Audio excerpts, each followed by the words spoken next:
نحمده ونصلي على رسوله الكريم اما بعد فاعوذ بالله من الشیطان الرجیم بسم اللہ الرحمن الرحیم۔ حضرت انس بن مالک رضی اللہ تعالیٰ عنہ فرماتے ہیں رسول پاک صلی اللہ علیہ وسلم کے ایک صحابی کی کنیت ابو معلق تھی اور وہ تاجر تھے، اپنے اور دوسروں کے مال سے تجارت کیا کرتے تھے اور وہ بہت زیادہ عبادت گزار اور پرہیزگار بھی تھے۔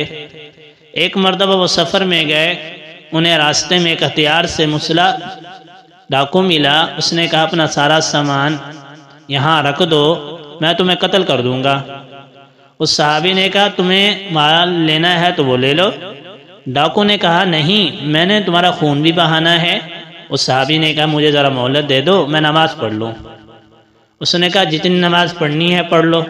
چنانچہ اس نے وضو کر کے نماز پڑھی اور یہ دعا 3 مرتبہ مانگی، یا ودود یا ذا العرش المجید یا فعال لما یرید اسألک بعزتک التي لا ترام وملکک الذی لا یضام وبنورک الذی ملا ارکان عرشک ان تکفینی شر هذا اللص یا مغیث اغثنی۔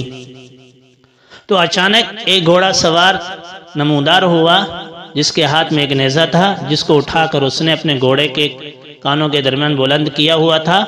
اس نے اس ڈاکو کو نیزہ مار کر قتل کر دیا۔ پھر وہ اس تاجر کی طرف متوجہ ہوا۔ تاجر نے پوچھا تم کون ہو؟ اللہ نے تمہارے ذریعے سے میری مدد فرمائی ہے۔ اس نے کہا میں 4تھے آسمان کا فرشتہ ہوں۔